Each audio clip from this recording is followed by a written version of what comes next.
नमस्कार, news night में आप सभी का स्वागत है। मैं हूं निखिल सिंह और आज की बड़ी खबर, मुंबई में प्रधानमंत्री नरेंद्र मोदी और ब्रिटिश पीएम कीर स्टारमर की मुलाकात ने भारत ब्रिटेन रिश्तों में नई ऊर्जा भर दी है।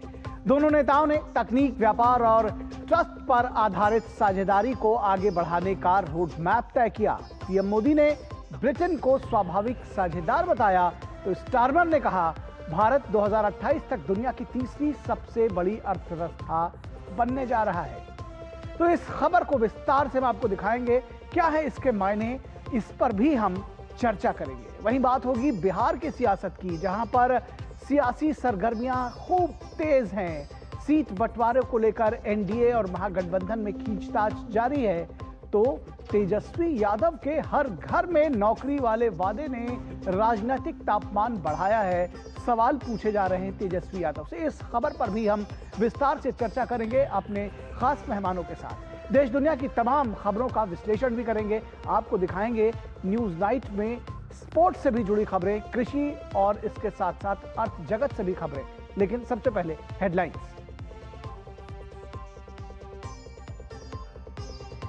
पीएम मोदी ने मुंबई में की ब्रिटिश प्रधानमंत्री कीर स्टारमर के साथ द्विपक्षीय वार्ता। कई क्षेत्रों में समझौते, ब्रिटेन को बताया स्वाभाविक साझेदार।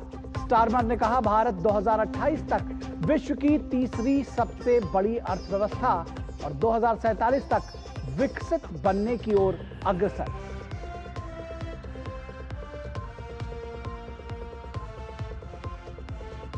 भारत यूके सीईओ फोरम में पीएम मोदी ने व्यापार समझौते को बताया साझा विकास और समृद्धि का रोड मैप। कहा, मार्केट एक्सेस के साथ ही लाखों युवाओं को मिलेगा रोजगार। दोनों नेताओं ने ग्लोबल फिनटेक फेस्ट में भी लिया हिस्सा।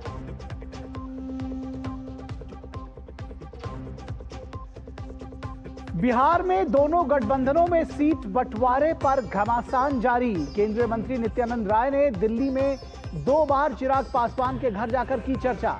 कहा, जल्द होगा ऐलान। चुनाव से पहले तेजस्वी ने हर घर में एक सरकारी नौकरी का किया ऐलान। बीजेपी ने कहा, तेजस्वी खुद रहेंगे बेरोजगार।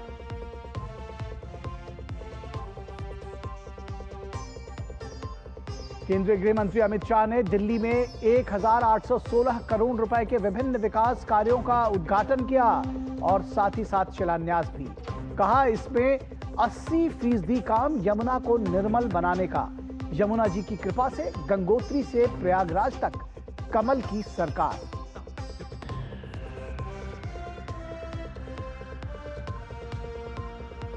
हंगरी के लाज़्को कृष्णहोरकाई को मिला साहित्य का नोबेल पुरस्कार। दुनिया में आतंक और डर के बीच भी कला की ताकत को दिखाने वाली उनकी प्रभावशाली और दूरदर्शी रचनाओं के लिए दिया गया ये सम्मान।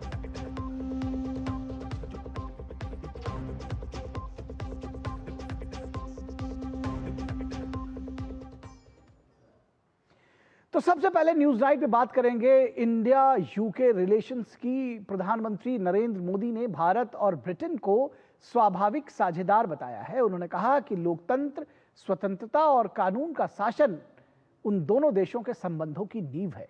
मुंबई में ब्रिटेन के प्रधानमंत्री कीर स्टारमर के साथ संयुक्त प्रेस वार्ता को संबोधित करते हुए पीएम मोदी ने कहा कि दोनों देश वैश्विक स्थिरता और आर्थिक प्रगति के प्रति संकल्पबद्ध हैं। भारत ब्रिटेन व्यापक आर्थिक और व्यापार समझौते के बारे में पीएम ने कहा कि इससे आयात लागत में कमी आएगी और युवाओं के लिए रोजगार के नए अवसर पैदा होंगे। प्रधानमंत्री नरेंद्र मोदी और ब्रिटेन के प्रधानमंत्री कीर स्टारमर की मुलाकात ने संबंधों में नई ऊर्जा और गति का संचार किया। मुंबई स्थित राजभवन में एक ओर जहां संबंधों में समुद्र जैसी विशालता देखने को मिली, वहीं दूसरी तरफ साझेदारी की वो बयार भी थी जिसने वैश्विक स्थिरता और प्रगति के महत्वपूर्ण द्वार को खोला। इसी परिसर में भारत यात्रा पर आए ब्रिटेन के प्रधानमंत्री कीर स्टारमर की पीएम मोदी के साथ व्यापक बातचीत हुई, जिसके बाद संयुक्त प्रेस वक्तव्य में प्रधानमंत्री नरेंद्र मोदी ने कहा कि उनके समकक्ष स्टारमर के नेतृत्व में भारत और ब्रिटेन के संबंधों में उल्लेखनीय प्रगति हुई है।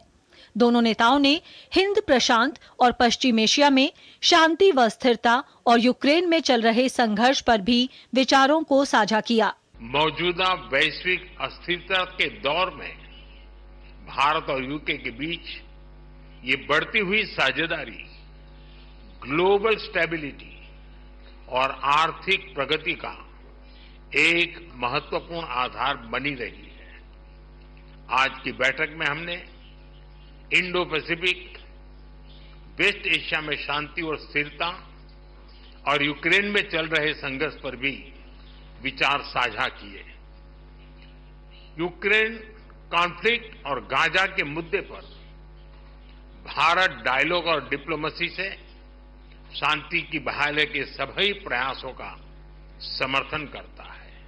प्रधानमंत्री स्टार्मर के साथ आए शिक्षा क्षेत्र के अब तक के सबसे बड़े और प्रभावशाली प्रतिनिधिमंडल का उल्लेख करते हुए प्रधानमंत्री नरेंद्र मोदी ने कहा कि यह बहुत खुशी की बात है कि अब ब्रिटेन की 9 यूनिवर्सिटीज भारत में कैंपस खोलने जा रही हैं। रक्षा सहयोग के क्षेत्र में भी दोनों देशों ने नई पहल की है। भारत और ब्रिटेन के बीच प्रौद्योगिकी साझेदारी पर जोर देते हुए प्रधानमंत्री मोदी ने कहा कि टेक्नोलॉजी, टैलेंट और ट्रस्ट पर आधारित यह साझेदारी आने वाले समय में वैश्विक स्थिरता में अहम भूमिका निभाएगी। भारत और यूके के बीच टेक्नोलॉजी पार्टनरशिप में अपार संभावनाएं हैं। हम यूके की इंडस्ट्रियल एक्सपर्टाइज R&D को भारत के टैलेंट और स्केल के साथ जोड़ने पर काम कर रहे हैं। पिछले वर्ष हमने India UK technology security initiative launch किया। इसके तहत हमने क्रिटिकल एंड इमर्जिंग टेक्नोलॉजीज में ज्वाइंट रिसर्च और इनोवेशन के लिए एक मजबूत मंच तैयार किया। दोनों देशों की युवा पीढ़ी को इनोवेशन इस ब्रिज से जोड़ने के लिए हमने कनेक्टिविटी और innovation centre, joint AI research centre जैसे कई कदम उठाए हैं। हमने क्रिटिकल मिनरल्स पर सहयोग के लिए एक इंडस्ट्री गिल्ड और सप्लाई चेन ऑब्जर्वेटरी की स्थापना का निर्णय लिया है। इसका सैटेलाइट कैंपस ISM धनबाद में होगा। सस्टेनेबल डेवलपमेंट गोल्स के प्रति हमारी साझी प्रतिबद्धता है। हम इस दिशा में India UK offshore wind task force के गठन का स्वागत करते हैं। ब्रिटेन के प्रधानमंत्री कीर स्टार्मर ने पीएम मोदी को उनकी दूरदृष्टि के लिए बधाई दी। उन्होंने कहा कि भारत 2028 तक विश्व की तीसरी सबसे बड़ी अर्थव्यवस्था और 2047 तक विकसित भारत बनने के लक्ष्य की दिशा में अग्रसर है। I want to congratulate the Prime Minister on his leadership, aiming to be the world's third largest economy by 2028. And your vision of Viksit Bharat is to completely develop the country by 2047. And everything I've seen since I've been here is absolute proof to me that you're on track to succeed in that. So we want to be partners on that journey. बयान में कहा गया कि दोनों देशों के संबंधों की नींव लोकतंत्र, स्वतंत्रता और कानून के शासन जैसे साझा मूल्यों पर आधारित है। दोनों देशों के बीच प्रौद्योगिकी और नवाचार के क्षेत्र में सहयोग नई ऊंचाई पर पहुंचा है। ब्रिटेन में बसे 18 लाख भारतीय दोनों देशों की साझेदारी की जीवंत कड़ी हैं। ब्रिटिश समाज और अर्थव्यवस्था में अपने मूल्यवान योगदान से उन्होंने दोनों देशों के बीच मित्रता, सहयोग और विकास के पुल को मजबूत किया है। ब्यूरो इनपुट्स के साथ मुंबई से श्यामा मिश्रा की रिपोर्ट, डीडी न्यूज। और मुंबई में छठे ग्लोबल फिनटेक फेस्ट में प्रधानमंत्री नरेंद्र मोदी और ब्रिटेन के पीएम कीर स्टारमर ने तकनीक को जन कल्याण का साधन बनाने का साझा विजन पेश किया। पीएम मोदी ने कहा कि भारत ने बीते एक दशक में टेक्नोलॉजी का लोकतांत्रिकरण किया है और आज दुनिया की सबसे समावेशी डिजिटल समाजों में से एक है। दोनों नेताओं ने AI, डिजिटल इनोवेशन और फिनटेक साझेदारी को भविष्य की ताकत बताया। भारत यूके सहयोग को वैश्विक विकास और भरोसे की नई दिशा देने का संकल्प भी जताया गया।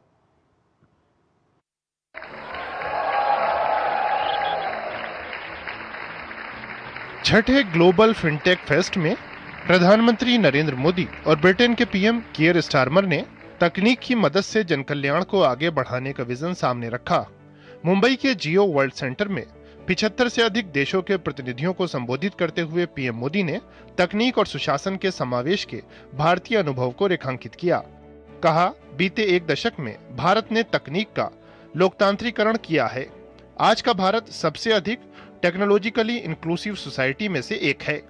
हमें ऐसा फिनटेक वर्ल्ड बनाना है जहां टेक्नोलॉजी, पीपल और प्लेनेट दोनों को समृद्ध करे, जहां इनोवेशन का लक्ष्य केवल ग्रोथ नहीं बल्कि गुडनेस भी हो, जहां फाइनेंस का अर्थ केवल नंबर्स नहीं बल्कि ह्यूमन प्रोग्रेस हो।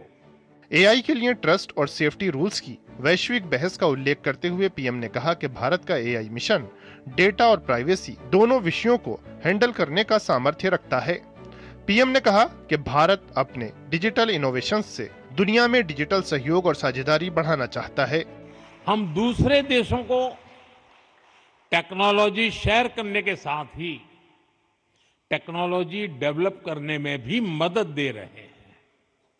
और ये डिजिटल एड नहीं है, वरना दुनिया में कई लोगों को शौक है, हम एड दे रहे हैं। समझदार को इशारा काफी है।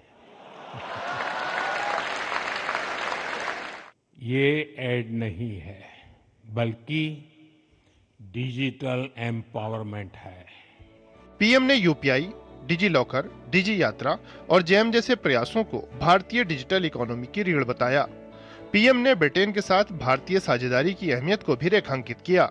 यूके की रिसर्च और ग्लोबल फाइनेंस एक्सपर्टाइज और भारत की स्केल और टैलेंट, ये कॉम्बिनेशन पूरी दुनिया के लिए अपॉर्चुनिटीज के नए गेट खोल सकता है। ग्लोबल फिनटेक फेस्ट में ब्रिटेन के पीएम ने भारत की क्षमता और शानदार भविष्य की संभावनाओं को सराहा। फेस्ट में मौजूद लोगों ने ब्रिटिश पीएम के अंदाज को खूब पसंद किया। मुझे यहाँ आकर बहुत खुशी हुई।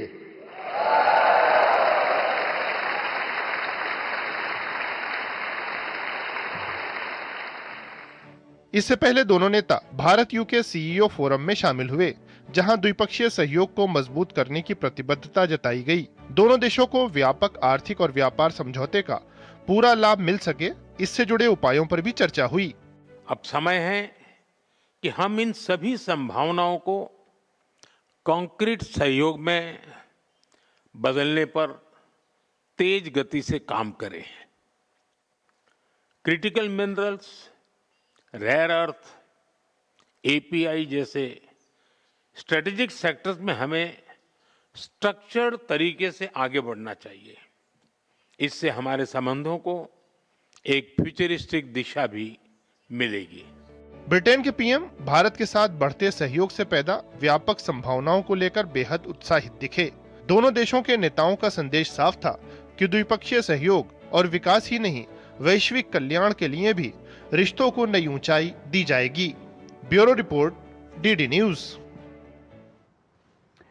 और इस पूरे विषय पर बातचीत करने के लिए हमारे साथ खास मेहमान जुड़ी हुई हैं, उनका स्वागत करेंगे, उनके साथ इस चर्चा को आगे बढ़ाएंगे। हमारे साथ प्रोफेसर अंशु जोशी, जो कि स्कूल ऑफ इंटरनेशनल स्टडीज से हैं, जेएनयू से। बहुत स्वागत है प्रोफेसर जोशी।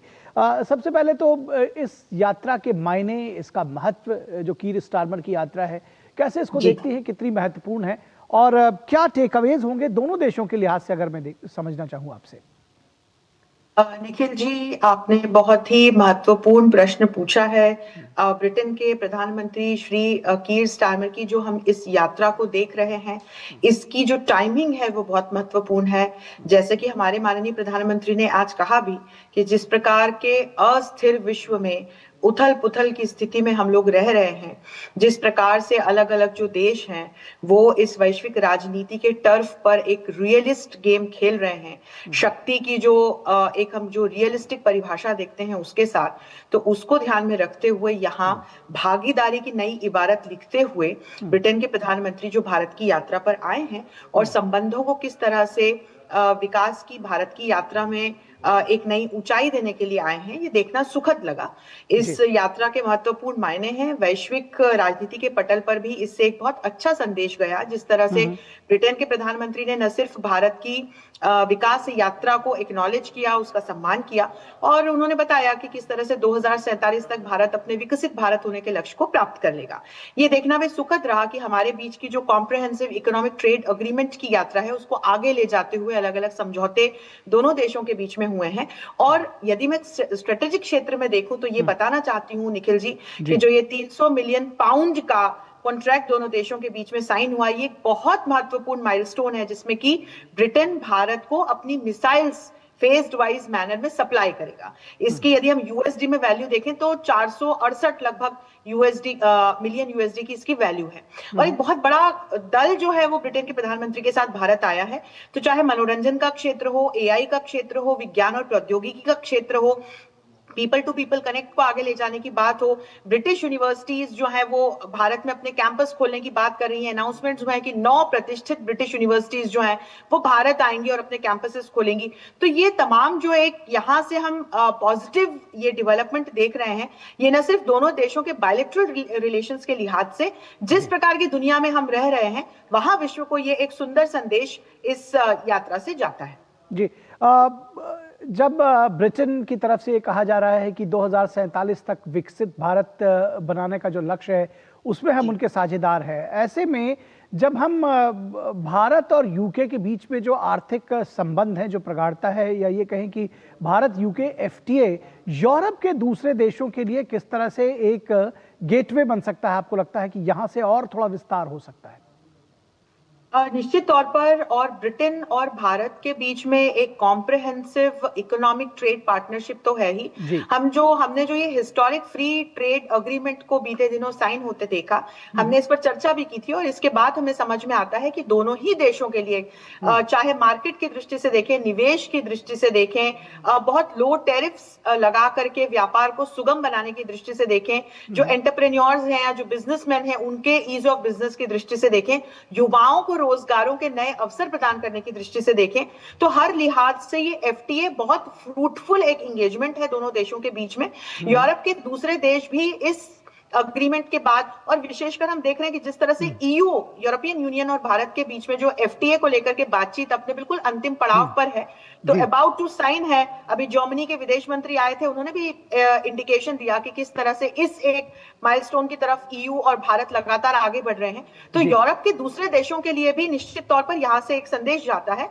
और यूके के प्रधानमंत्री ने जब उन्होंने यहाँ के हाई प्रोफाइल सीईओज को और एंटरप्रेन्योर्स को संबोधित किया, तो उन्होंने कहा कि किस तरह से एफटीए के साथ में एक हैंड्स ऑन अप्रोच लेकर के अब दोनों देश चल रहे हैं, तो कैसे इन्वेस्टमेंट डील्स को और आगे ले जा सकते हैं, कैसे इंडस्ट्री लीडर्स के साथ हम काम कर सकते हैं, और किस तरह से इस एफटीए से टेंजिबल आउटकम्स हम निकाल सकते हैं, इसको लेकर के उन्होंने बातचीत भी की है। और हमारे प्रधानमंत्री ने कहा कि इस एफटीए से किस तरह से व्यापार को सुगम बनाते हुए, सप्लाई चेन्स को बेटर बनाते हुए, युवाओं को किस प्रकार से रोजगार के अवसर और प्रदान हो रहे हैं, तो इसको लेकर के बातचीत हुई है। तो निश्चित तौर पर ये एक हम कह सकते हैं कि एक ट्रेंड सेटर के रूप में यूरोप के दूसरे देश भी इसको आगे अपना सकते हैं। जी, एक सवाल का जवाब और संक्षेप में चाहूंगा कि हिंद प्रशांत का क्षेत्र हो या उसको पश्चिम एशिया के संदर्भ में जो भारत ब्रिटेन के रिश्ते हैं, इसको किस तरह से देखते हैं कि ये साझेदारी का क्या कुछ रणनीतिक महत्व हो सकता है? निखिल जी, भारत और ब्रिटेन के बीच की जो साझेदारी है, हम देख सकते हैं कि बहुत लंबे कनेक्ट्स दोनों देशों के बीच में रहे हैं। दोनों लोकतांत्रिक देश हैं, लोकतांत्रिक मूल्यों पर आधारित देश हैं। तो ऐसे में आप चाहे रशिया यूक्रेन संघर्ष की बात करें, या पश्चिम एशिया में जो संघर्ष चल रहा है उसकी बात करें, आतंकवाद के खिलाफ लड़ाई की बात करें, या जिस प्रकार से हिंद प्रशांत क्षेत्र में संघर्ष चल रहा है उसको हम देखें, तो इन तमाम दृष्टि से अलग अलग जो बहुपक्षीय मंच है वहां पर ब्रिटेन हमें भारत के साथ खड़ा दिखाई पड़ता है। तो इस लिहाज से हिंद प्रशांत क्षेत्र को इन्फ्लुएंस फ्री रखा जाए, पश्चिम एशिया के संघर्ष को विराम हो, रशिया यूक्रेन युद्ध रुके और एक जो साझेदारी के साथ आगे बढ़े, इसकी बात ब्रिटेन भी करता है। तो निश्चित तौर पर फिर यहां से हमको दोनों देश बायलैटरली और मल्टीलैटरली एक पॉजिटिव डायरेक्शन में जाते हुए नजर आते हैं। जी निश्चित तौर पर, और आगे ये जो साझेदारी है वो और सुदृढ़ होगी, इस विश्वास के साथ आपको धन्यवाद कहेंगे प्रोफेसर अंशु जोशी, बहुत शुक्रिया हमारे साथ जुड़ने के लिए। और यहाँ रुकेंगे एक छोटे से ब्रेक के लिए। ब्रेक के बाद जब वापस आएंगे तो बात होगी बिहार के सियासत की, बात होगी बिहार में सीट बंटवारे पर टेंशन।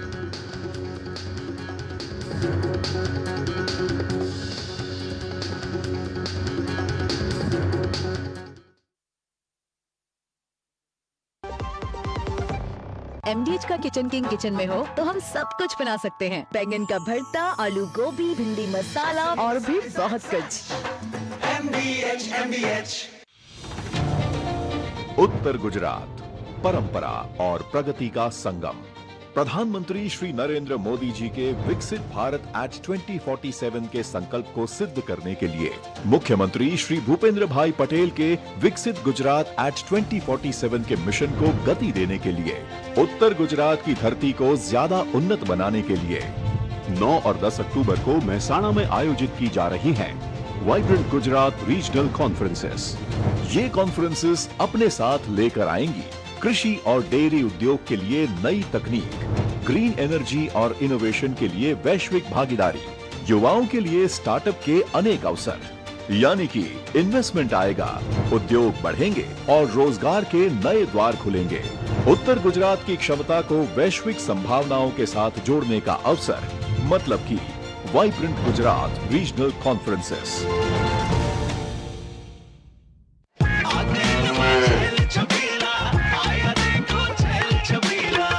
एक कपिला, अरे भाई सब एक ही जैसा होता है। ये लो साधारण पशु आहार।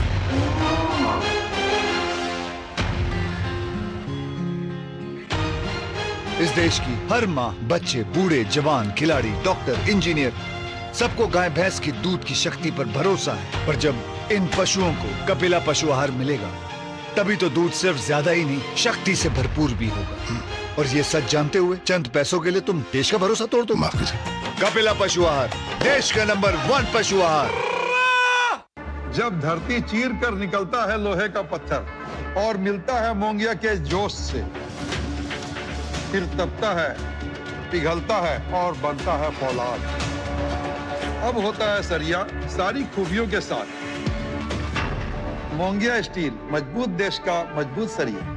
जब भी नुकसान होते तो ये नहीं कहते कि गई भैंस पानी में। तो क्या कहते मम्मी? कहते हैं अच्छा क्या मोटर इंश्योरेंस लिया, अच्छा किए हेल्थ इंश्योरेंस लिए, अच्छा किए जो फसल का इंश्योरेंस लिए। भैंस तो पानी में जाएगी पर आपकी जमा पूंजी नहीं। अच्छा किया इंश्योरेंस लिया।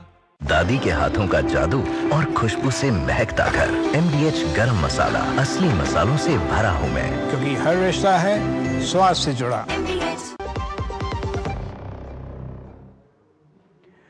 ब्रेक के बाद एक बार फिर आप सभी का स्वागत है और अब बात करेंगे बिहार के सियासत की। तो बिहार की सियासी पिच पर खेल अब दिलचस्प मोड़ पर है। एक तरफ NDA के भीतर सीट बंटवारे की माथापच्ची है तो दूसरी तरफ महागठबंधन में नेतृत्व और पद की खींचतान है और बीच में प्रशांत किशोर की नई चाल है। कौन किसके साथ रहेगा, किसे मिलेगा जनादेश, इसका फैसला तो जनता ही करेगी। लेकिन अब यह तय है कि इस बार का चुनाव बिहार की राजनीति की दिशा और दशा दोनों तय करेगा। देखिए बिहार की आज क्या कुछ सियासी हलचल रही।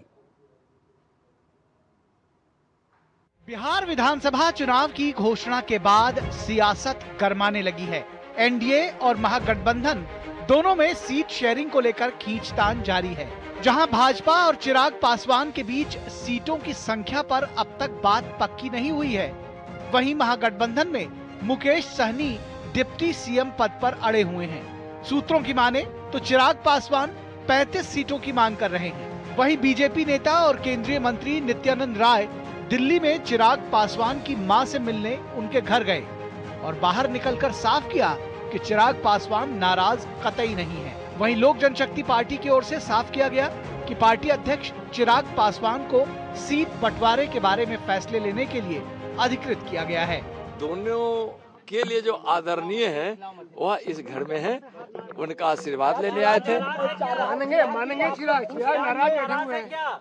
कौन कह दिया आपको कि चिराग नाराज है? हमने हमारे राष्ट्रीय अध्यक्ष श्री चिराग पासवान जी को अधिकृत किया है कि उनका फैसला जो विधानसभा चुनाव को लेकर रहेगा वो एक अंतिम फैसला होगा और वही आगे से जो भी पार्टी के विधानसभा को लेकर नीतियां होंगी उस पे वो अपनी अंतिम फैसला जो होगा वो राष्ट्रीय अध्यक्ष। सूत्रों की माने तो महागठबंधन में सीट बंटवारा अभी फंसा ही हुआ था कि डिप्टी सीएम पद को लेकर मुकेश सहनी के अड़ियल रुख ने समीकरण बिगाड़ दिए हैं। कांग्रेस का कहना है कि ऐसे मुद्दों पर बाद में बात होगी। जो मुकेश जी हैं एक पार्टनर हैं, अलायंस पार्टनर है, वो जो बोलते हैं वो बोल रहे हैं, इसके बाद हम लोग देख लेंगे, मिलकर के जो निर्णय होगा। कांग्रेस ने भले ही अब तक तेजस्वी को महागठबंधन का मुख्यमंत्री चेहरा न माना हो, लेकिन तेजस्वी लगातार खुद को सीएम कैंडिडेट के तौर पर न सिर्फ प्रोजेक्ट कर रहे हैं बल्कि ताबड़तोड़ घोषणाएं भी कर रहे हैं। तेजस्वी ने राज्य के हर परिवार के एक व्यक्ति को सरकारी नौकरी देने का ऐलान कर दिया। राज्य में करीब 2 करोड़ 44 लाख परिवार हैं। अब तेजस्वी से पूछा जा रहा है कि इतने पद कहां से लाएंगे और ये कैसे संभव होगा। ये बात तो विरोधी लोग हमेशा पूछते ही रहते हैं, कैसे होगा, नहीं हो पाएगा, असंभव है। पिछले बार भी 2020 में आपने देखा था जब हमने कहा था पहले कलम से पहले कैबिनेट में 10 लाख नौकरी जो है तेजस्वी देगा। जब 17 महीने हमारी सरकार रही तो हमने 5 लाख लोगों को सरकारी नौकरी दिया और हम लोग अध्ययन करके ही बोल रहे हैं। तेजस्वी यादव जी, आप अपने बेरोजगारी की चिंता में लगे हैं। बिहार के युवाओं को रोजगार का झांसा देकर जॉब फॉर जमीन घोटाला करने वाला व्यक्ति और संगठन और आज कह रहा है कि वो 20 दिन में नई नौकरी का कोई संकल्प लेगा, कोई बिल बनाएगा। मैं तो कहता हूं कि बिहार के युवा उनकी बेरोजगारी नहीं दूर करेंगे। वहीं कांग्रेस ने बिहार सरकार के खिलाफ आरोपों की चार्जशीट जारी करते हुए नीतीश सरकार पर भ्रष्टाचार, बेरोजगारी और पलायन को लेकर गंभीर आरोप लगाए। नीतीश कुमार जी बार बार पाला बदलते गए तो ठोस रूप में 20 साल का शासन नहीं हो पाया। बिना गुड गवर्नेंस के कभी भी विकास नहीं हो सकता है, समस्याओं का समाधान नहीं हो सकता है। एनडीए और महागठबंधन के बीच एक तीसरा कोण बनाने का दावा करने वाले प्रशांत किशोर ने अपनी जन स्वराज पार्टी के 51 प्रत्याशियों की पहली लिस्ट जारी की, लेकिन लिस्ट जारी होते ही टिकट के दावेदारों और कार्यकर्ताओं ने जमकर हंगामा काटा और लिस्ट का विरोध किया। प्रशांत किशोर को खुद सामने आकर सफाई देनी पड़ी। जो वादा बिहार में हम लोगों ने लोगों से किया था गांव-गांव जाकर कि समाज से अपनी सारी शक्ति बुद्धि लगाकर समाज से अच्छे लोगों को, बेहतर लोगों को चुनकर निकाला जाएगा। कुल मिलाकर हर दल रणनीति बनाने में जुटा है। जैसे जैसे तारीख नजदीक आ रही है वैसे वैसे चुनावी बिसात और पेचीदा होती जा रही है। Bureau report, DD news. तो इस पूरे मुद्दे पर बहस करेंगे। आज यही हमारी विशेष का विषय भी है, आज इसी पर हम बहस करेंगे। आज हमारा विशेष है सीटों की सियासत, कौन किस पर भारी। आज हमारा विशेष है बिहार से संबंधित सीटों की सियासत, कौन किस पर भारी। और इस पर बातचीत करने के लिए हमारे साथ 3 खास मेहमान जुड़ चुके हैं, उनसे आपका परिचय करा दें। हमारे साथ मनीष पांडे जो कि बीजेपी के प्रवक्ता हैं, हमारे साथ जुड़े हुए हैं। मनीष जी, स्वागत है आपका। डॉक्टर राजकुमार राजन आरजेडी के प्रवक्ता हैं। डॉक्टर राजन, बहुत स्वागत है आपका। और अनंत विजय, वरिष्ठ पत्रकार हमारे साथ जुड़े हैं। अनंत जी, बहुत स्वागत है आपका।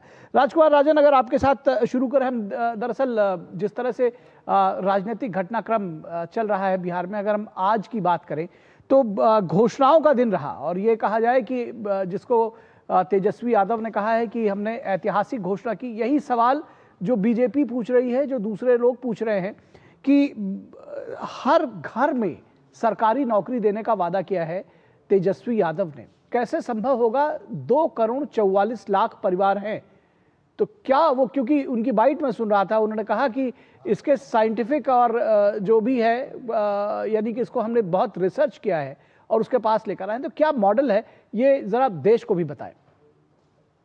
देखिए निखिल जी, पहली बात तो यह है कि हम वही वादे करते हैं जो पूरे किए जा सकते हैं। हम ऐसे वादे नहीं करते हैं कि 2 करोड़ नौकरी की वादा किया और उसके बाद पकोड़ा तलने की बात करके उसको साबित करने लगा और बाद में उसको कहा कि ये तो चुनावी जुमला था। ये करके हमने दिखाया है। 2020 के चुनाव में आप जाएं तो देखें कि जो 10 लाख नौकरी के वादा तेजस्वी जी ने किया था और 17 महीने की सरकार में हमने 5 लाख नौकरियां दी थी। उस समय नीतीश बाबू कह रहे थे कि कहां से पैसा लाएगा, अपने बाप के घर से लाएगा। लेकिन ये तो मास्टर प्लान जो हमारा था, जो हमने वादा किया था जनता से, उसको करके हमने साबित किया। अब देखिए, बिहार की मूल समस्या बेरोजगारी है। बेरोजगार इतने हैं कि बेरोजगार युवक शहर के आगे, मंत्रालय के आगे, पटना में जो विरोध प्रदर्शन करते हैं उसको मार के घुटने तक तोड़ दिए जा रहे हैं। तो बिहार की प्रमुख समस्या जो बेरोजगारी है, उसके कारण पलायन होता है, बिहार में कोई उद्योग नहीं है। इन सब कारणों से हमने एक जो है योजना लाया है कि सरकार बनते ही 20 दिनों के अंदर एक अधिनियम लाएंगे और 20 महीनों में हम बिहार के हर घर में एक सरकारी नौकरी देंगे। कैसे? उस क्या घर में, होगा? जिस घर में सरकारी नौकरियां नहीं है। ये देखिए, कुछ भी असंभव नहीं है। अगर इच्छा शक्ति हो, विचार हो, दृष्टि हो, विजन हो, बेरोजगारी असल में यही विजन, दरअसल मुझे भी बहुत जिज्ञासा है। मैं सच बताऊं डॉक्टर राजन जी, डॉक्टर राजन आपकी बात सहमत है और दृढ़ राजनीतिक इच्छा शक्ति होगी तो जरूर आप लोग कर लेंगे, ऐसा मुझे लगता है कि जब कह रहे हैं तो कुछ ना कुछ तो सोचा ही होगा। वही सोच जानना चाहते हैं कि 2 करोड़ 44 लाख सरकारी नौकरी पद कैसे सृजित होंगे, कहां से लाएंगे, कैसे करेंगे, थोड़ा बताइए इसके बारे में। ये निखिल जी देखिए, हमने इस पर पूरा रिसर्च किया है, मंथन किया। वर्षों की रिसर्च के उपरांत हमने ये जनता के बीच आए हैं या कहकर कि हम जो है 20 महीनों में बिहार में हर घर में नौकरी देंगे। ठीक है। देखिए, आप एक उदाहरण देखिए।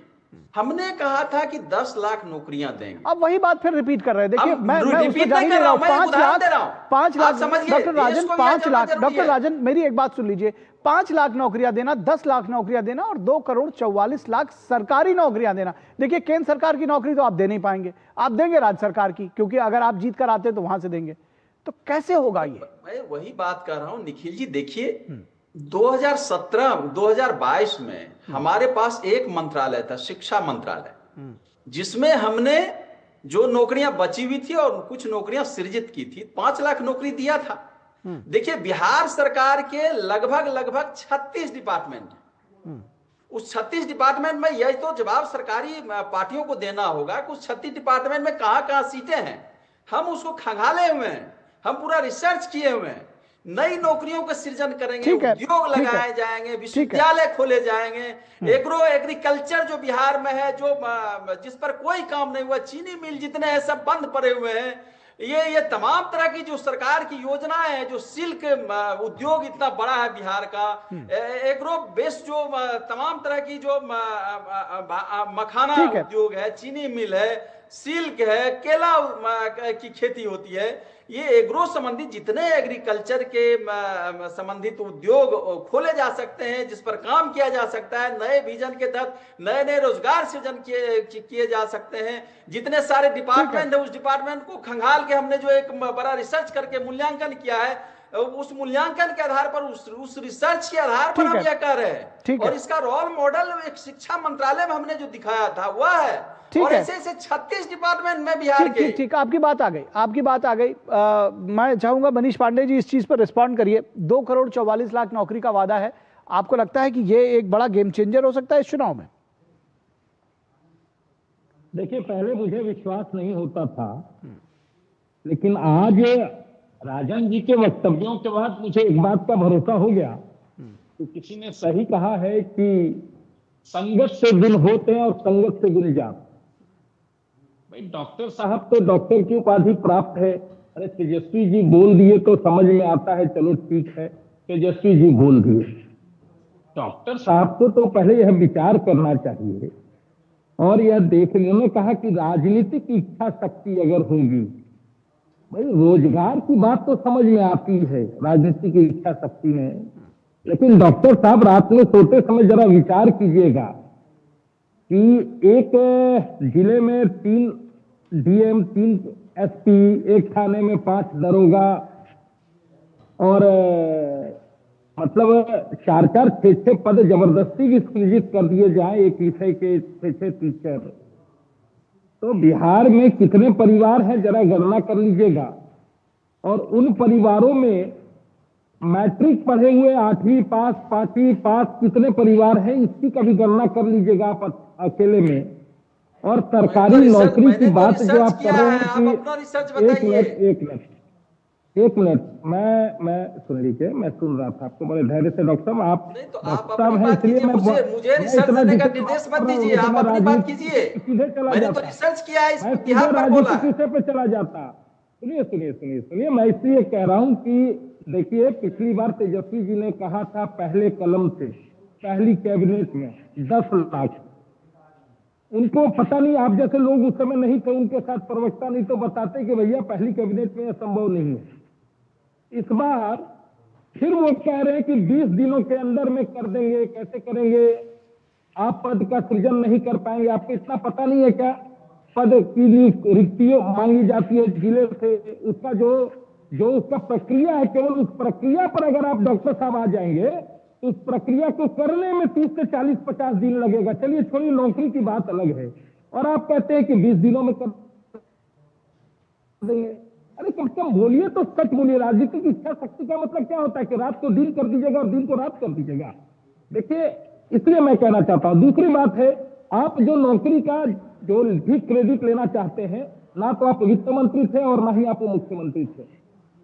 उस समय की 17 महीने की जो क्रेडिट लेना चाहते हैं, तो डॉक्टर साहब आपको, आपकी जानकारी के लिए मैं बता दूं, आपके शिक्षा मंत्री डॉक्टर उनका पूरा कार्यकाल जरा एक बार खोल के देख लीजिए। अब अगर तेजस्वी शिक्षा मंत्री होंगे तो मैं नहीं कह सकता, लेकिन अगर चंद्रशेखर शिक्षा मंत्री थे तो उनका पूरा कार्यकाल चंद्रशेखर का रामचरितमानस पे रिसर्च करने में ही बीत गया। और याद होगा कि उस समय में नीरज कुमार ने विधान परिषद में कैसे डांटा था चंद्रशेखर को, जब वो 3 रामचरितमानस अलग अलग विद्वानों की लिखी हुई लेकर गए थे। तो कैसी बात करते हैं? अरे बिहार की जनता को क्या समझते हैं आप लोग? भाई समझते क्या है कि कुछ भी कह देंगे और बिहार की जनता समझ जाएगी। देखिए, आप अगर अपने आप को बहुत योग्य समझते हैं तो कम से कम तर्क जनता के बीच में ऐसा दीजिए जो जनता को विश्वास इसलिए कर सकता है। ठीक है, ऐसा कुतर्क देते हैं जिसकी कहीं कोई सीमा ही नहीं है। आप बहुत सारे वादे कर लेते हैं, बहुत ज्यादा करते हैं, समझ में आता है। बिहार की जनता इतनी बेवकूफ नहीं है। बिहार की जनता को रग रग पता है। और 10 लाख नौकरी की बात करते हैं आप, शर्म आनी चाहिए। दरोगा का वर्दी पहना के गांधी मैदान में, यह अलग बात है कि उसमें नीतीश जी आपके साथ थे, मैं उस पर बहुत ज्यादा कटाक्ष नहीं कर सकता। सर्व तो भाजपा को आना चाहिए, जेडीयू को आना चाहिए। पर्सनल कमेंट्स मत करिए। आपने 19 लाख का वादा किया था, कितने लाख नौकरी दिया? सिपाही की वर्दी के गांधी मैदान और जुमला, ठीक है, चुनाव के पहले वादा करते हैं और वादे के खिलाफ ही। आप दोनों लोग शांत हो जाइए। जुमला का परिभाषित कर देते हैं। ठीक, आप दोनों का कमेंट आ चुका है। डॉक्टर राजन और मनीष पांडे जी दोनों लोग से कहूंगा पर्सनल कमेंट्स मत करिए। ठीक है, पर्सनल कमेंट्स मत करिए। ठीक है सर। आनंद विजय जी, मैं आपसे जरा ये फॉर्मूला समझना चाहता हूं। मैं चाहता हूं कि आप थोड़ा बताएं कि क्या ये संभव है कि क्योंकि जो मैंने एक थोड़ी सी रिसर्च करने की कोशिश की, पता चला कि बिहार में 2 करोड़ 44 लाख परिवार हैं। 2 करोड़ 44 लाख सरकारी नौकरियां, क्या ये संभव है? एक बात। दूसरी बात, बार बार ये दावा किया जाता है कि 5 लाख नौकरियां दिलाई, 10 लाख नौकरियों का वादा था और तेजस्वी यादव ने लिया। सरकार तो नीतीश कुमार की थी।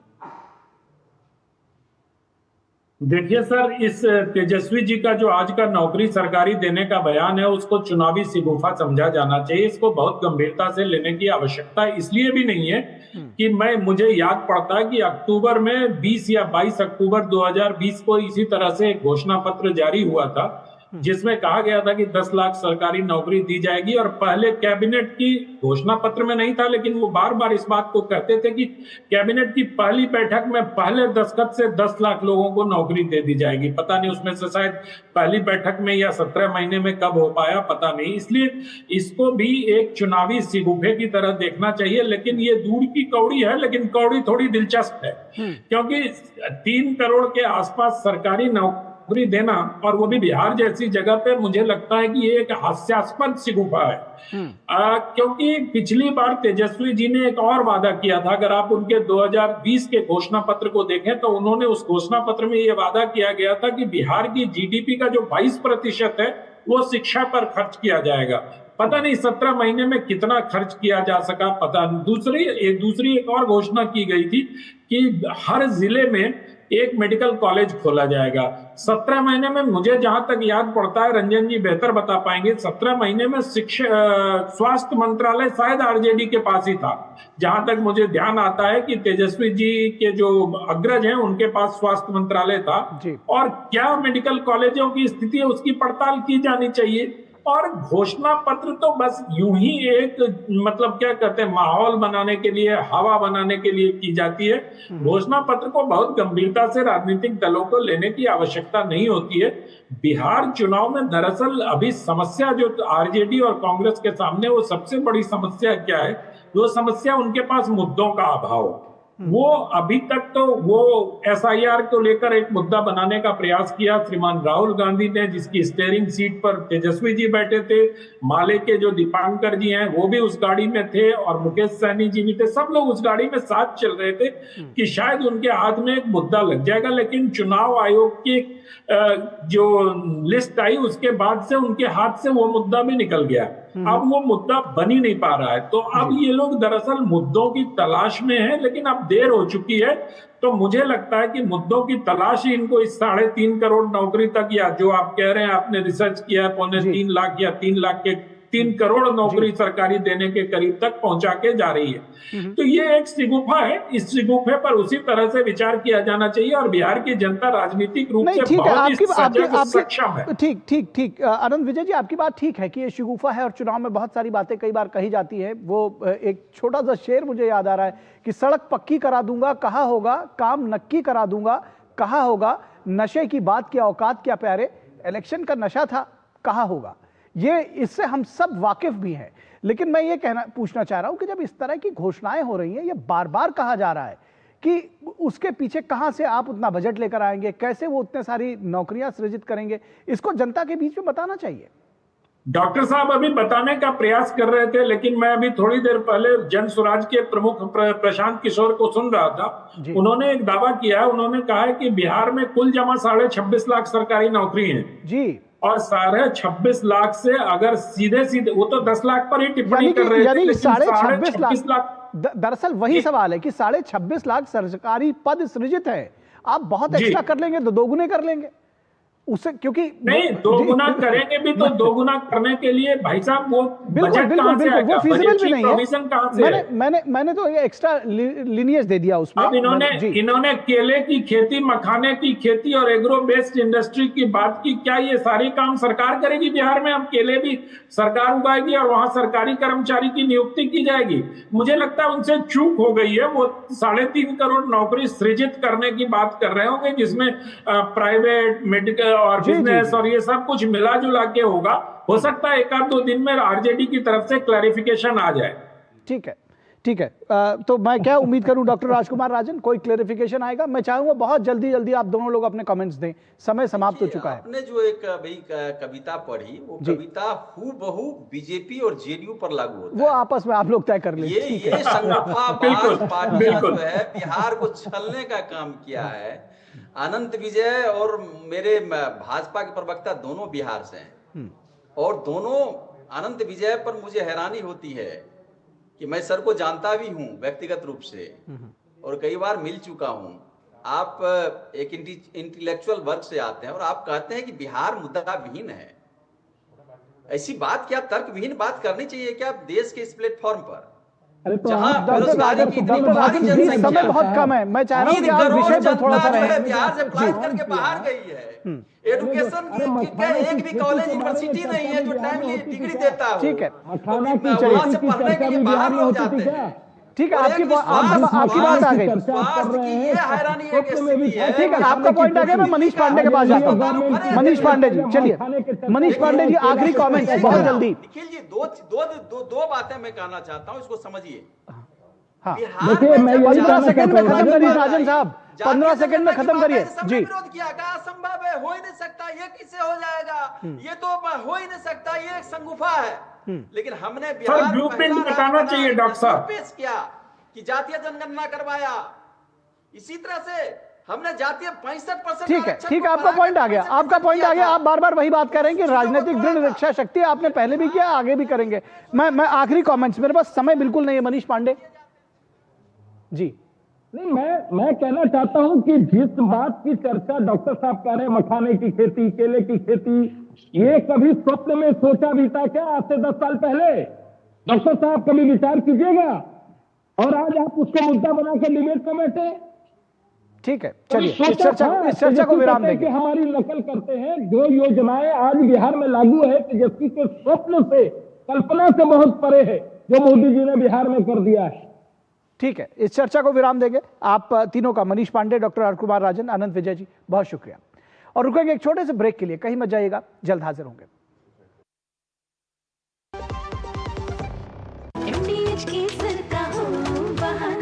कश्मीरी पुलाव या हो बिरयानी खाना, केसरी चाय दूध, रसमलाई, केसरी लड्डू, हलवा याद आना, यही तो है MDH केसर का बहाना। MDH शुद्ध केसर, खुशबू ऐसी जो दिल जीत ले। MDH।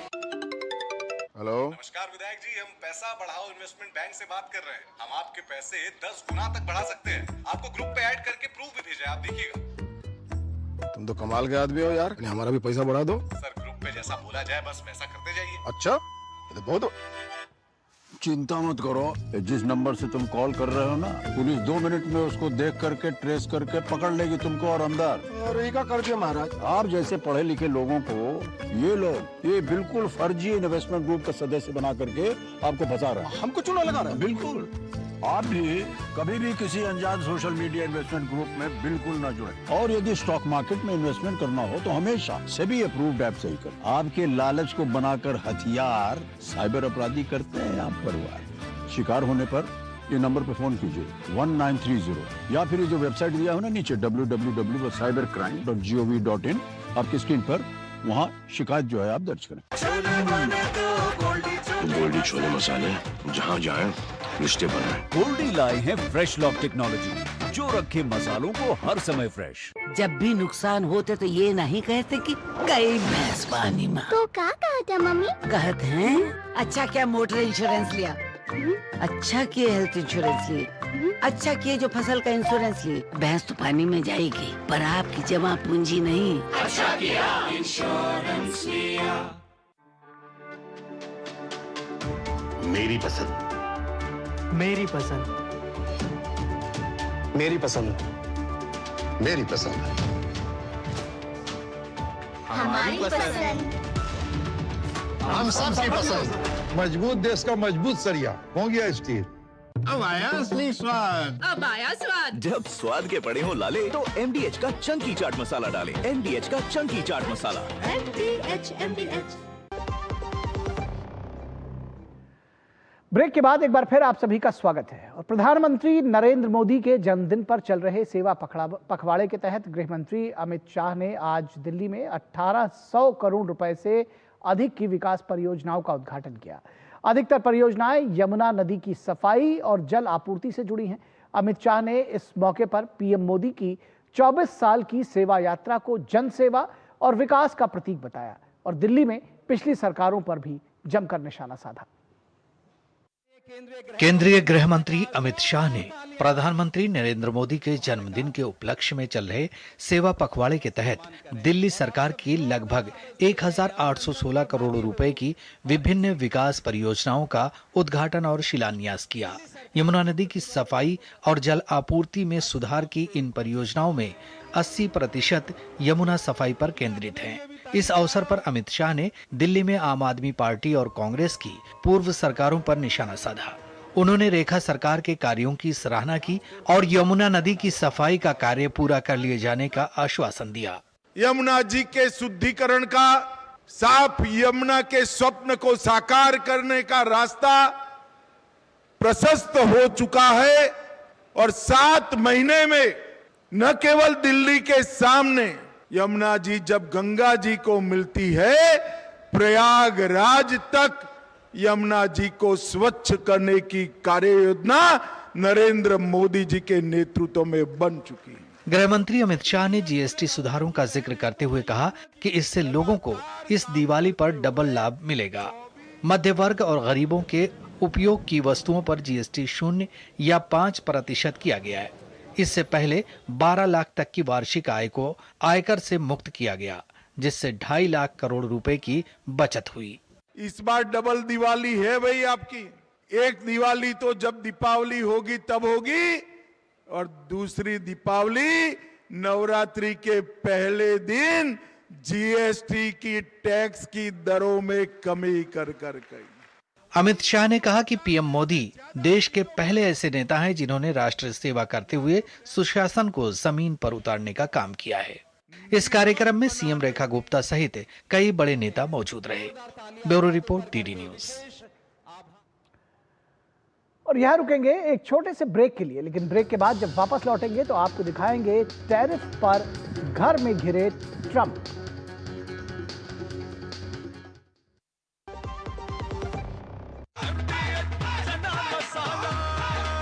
अब छोलिया हो या लोबिया, सफेद चने या काले चने, सब कुछ मजेदार बने।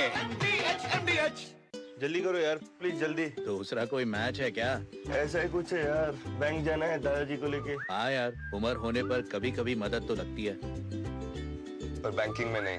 वैसे भी आरबीआई कहता है सीनियर सिटीजन सबसे पहले। अगर आप 70 साल से ऊपर हैं और आप बैंक नहीं जा सकते तो बैंक आएगा आपके पास जरूरी सेवाएं लेकर, वो भी वाजिब दरों पर। सीनियर सबसे पहले। आरबीआई कहता है जानकार बनिए, सतर्क रहिए।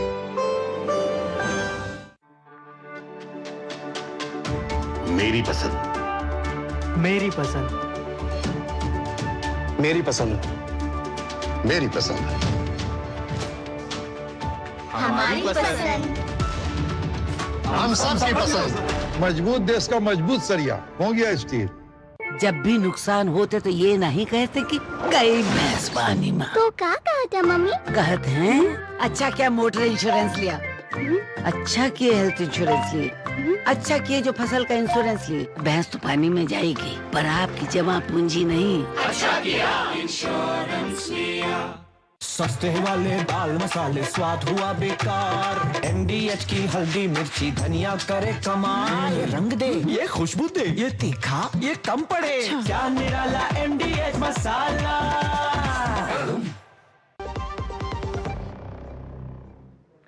ब्रेक के बाद एक बार फिर आप सभी का स्वागत है। और भारतीय दवाओं ने अमेरिकी राष्ट्रपति डोनाल्ड ट्रंप को फार्मा सेक्टर पर लगाए गए टैरिफ पर कदम पीछे खींचने को मजबूर कर दिया है।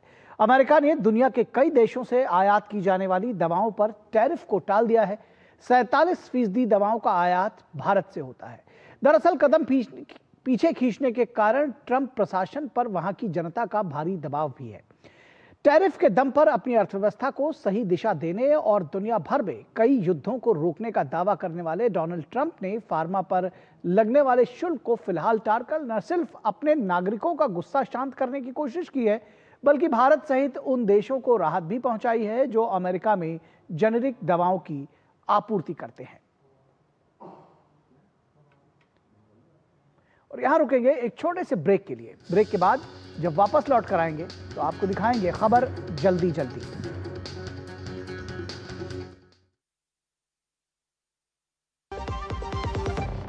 आपके घर के खाने में रेस्टोरेंट जैसा स्वाद ले आए एमडीएच का शाही पनीर मसाला। पनीर को क्या मस्त बना डाला।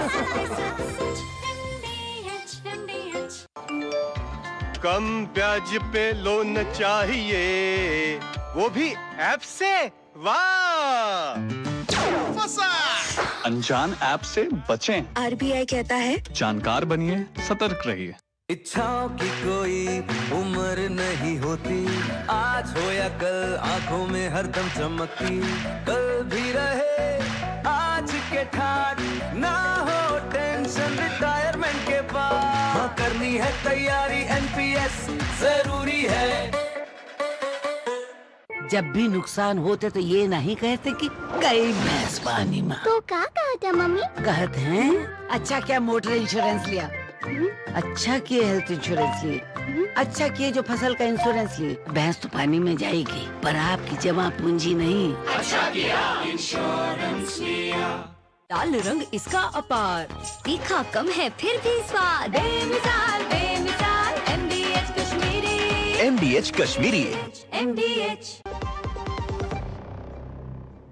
ब्रेक के बाद एक बार फिर आप सभी का स्वागत है और न्यूज नाइट के अंतिम पड़ाव पर हम पहुंच चुके हैं। तो जाते जाते आपको छोड़े जाएंगे कुछ महत्वपूर्ण खबरों के साथ, जिन्हें देखिए फटाफट अंदाज में और हमें दीजिए इजाजत। नमस्कार। पश्चिम बंगाल में सिलीगुड़ी से भाजपा सांसद खगेन मुर्मू और विधायक शंकर घोष पर हमले के मामले में 2 और लोगों को गिरफ्तार किया गया है। भाजपा विधायक शंकर घोष ने जांच पर सवाल उठाते हुए कहा कि देखना होगा कि ये गिरफ्तारियां केवल दिखावा हैं या फिर दोषियों को वास्तव में सजा दी जाएगी। मध्य प्रदेश पुलिस ने कफ सिरप से हुई बच्चों की मौत के मामले में बड़ी कार्रवाई करते हुए कंपनी के मालिक रंगनाथन गोविंदन को चेन्नई से गिरफ्तार कर लिया। मध्य प्रदेश के CM डॉक्टर मोहन यादव ने कहा है कि कफ सिरप मामले से संबंधित किसी भी दोषी को सरकार नहीं छोड़ेगी। दिल्ली में PhD चैम्बर ऑफ कॉमर्स और इंडस्ट्रीज के पूर्ण अधिवेशन का आयोजन हुआ। केंद्रीय मंत्री शिवराज सिंह ने अधिवेशन को संबोधित करते हुए कहा कि भारत वसुधैव कुटुंबकम की बात करता है, लेकिन किसी भी टैरिफ के दबाव के आगे नहीं झुकेगा। तो जाने से पहले आपको एक ब्रेकिंग खबर से रूबरू करा दें। प्रधानमंत्री नरेंद्र मोदी ने अमेरिकी राष्ट्रपति डोनाल्ड ट्रंप से बातचीत की है। गाजा शांति समझौते की सफलता पर प्रधानमंत्री ने डोनाल्ड ट्रंप को बधाई दी है। ये ब्रेकिंग खबर हम आपको दे रहे हैं। PM मोदी ने की राष्ट्रपति ट्रंप से बात। इसमें व्यापार वार्ता की प्रगति पर भी चर्चा हुई है। गाजा शांति समझौते की सफलता पर प्रधानमंत्री नरेंद्र मोदी ने राष्ट्रपति डोनाल्ड ट्रंप को बधाई दी है। इस वक्त की बड़ी खबर आपको हम साझा कर रहे हैं। PM मोदी ने राष्ट्रपति डोनाल्ड ट्रंप से फोन पर बातचीत की है और इस बातचीत में गाजा शांति समझौते की सफलता पर प्रधानमंत्री ने अमेरिकी राष्ट्रपति डोनाल्ड ट्रंप को बधाई दी है। व्यापार वार्ता में हुई प्रगति की समीक्षा भी दोनों नेताओं ने की है इस टेलीफोनिक बातचीत में। और PM मोदी ने अमेरिकी राष्ट्रपति डोनाल्ड ट्रंप से बातचीत की है।